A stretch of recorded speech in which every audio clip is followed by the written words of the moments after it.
everyone. So it is July now, just past the 4th of July, so happy 4th of July to all of you who celebrate it. I know, again, I've been gone for a little while, so work has been crazy. Last week I only had to work from Monday to Wednesday, but within that time period I worked about 30 hours, and then I worked like another 3 hours the next day. So it was a bit crazy, and I literally had zero free time, but luckily I got some reading done this weekend, should I say, and so I'm really pleased, even though I'm sure I'm going to have not so much time next week just because I'm working far more hours during the summer. But on the positive side, I went to Powell's yesterday, which was a nice shopping / book break, and therefore I have some books to share. Also, my arm is doing good. Let's see, I got the staples out and it's healing, so hopefully it'll be really totally healed very soon. And besides that, I know I have a June wrap-up, and that's what this video really should be, but I just feel like doing a book haul instead, so the June wrap-up will come in the next book video. But for now, you guys get to see the 5 books that I bought. So the first 2 are the 2 used books I bought, and by used I mean that they have a remainder mark, but as far as I can tell besides that, they look completely new to me. The first is The Looking Glass Wars by Frank Beddor, and I had been eyeing this book for a while at Powell's. Like, every time I visited I was like, I don't know, but it was on sale, so it was pretty cheap, and the description sounded so great. You'll kind of see a theme throughout these books that I bought, and this one is about the Alice in Wonderland story, except for instead of it being true, the one that Lewis Carroll told, instead Lewis Carroll is an author that Alice meets, or I think she has a slightly different variation in this book, and the real story is that her parents are murdered by her aunt, Red, the queen, and she takes over, and so Red and the Hatter must basically exit through the looking glass, and so they get split up, and so she is kind of like lost and talking to this author, and the Hatter is looking for her. This is a series. I know there's at least like 3 or 4 books in it. I think it's completely out. I'm pretty sure it's middle grade with a little YA, but mainly middle grade, and I'm just super excited to read it. It just sounds fantastic. Next is a book that is also a middle grade book, maybe slightly YA, but mainly middle grade, and it is by an author that I really love, and that is A Tale of Time City by Diana Wynne Jones. She did Howl's Moving Castle, which is also a Miyazaki film. Absolutely love that movie and the book.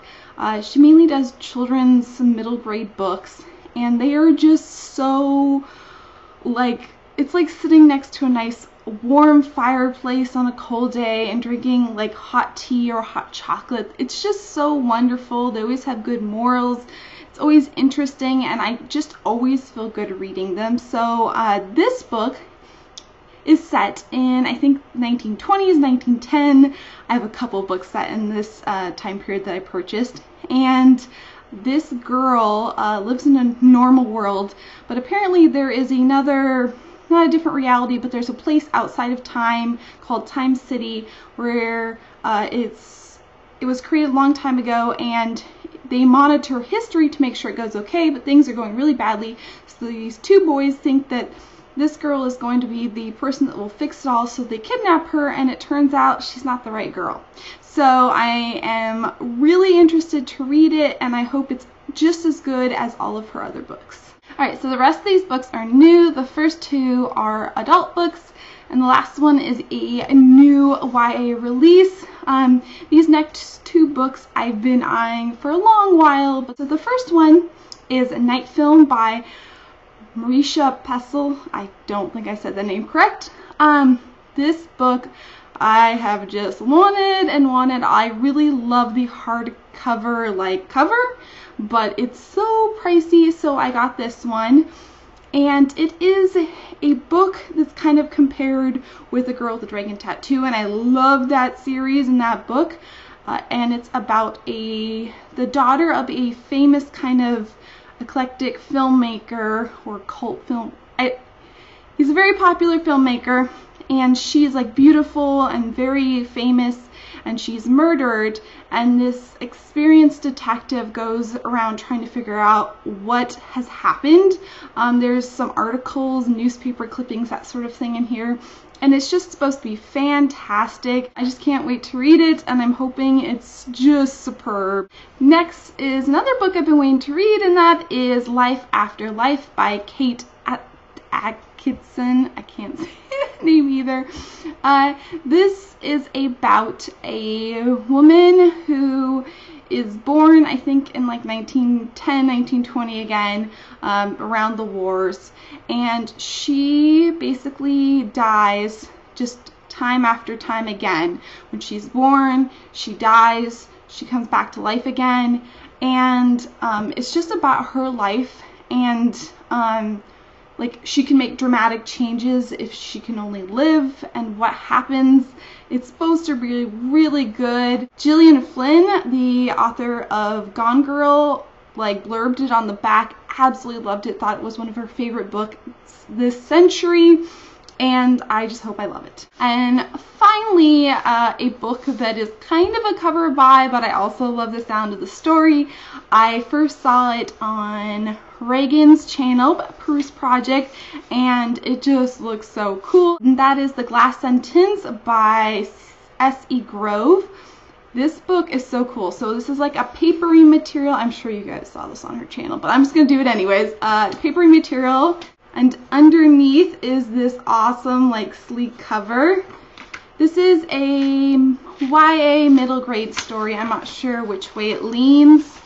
And it sounds similar to the other book I got because it is about a world in which different locations are split up by their time periods. So at some point something happened, and so like if you live in one area, she lives in Boston, then you live in one time zone. I think she might live in modern time, I'm not sure.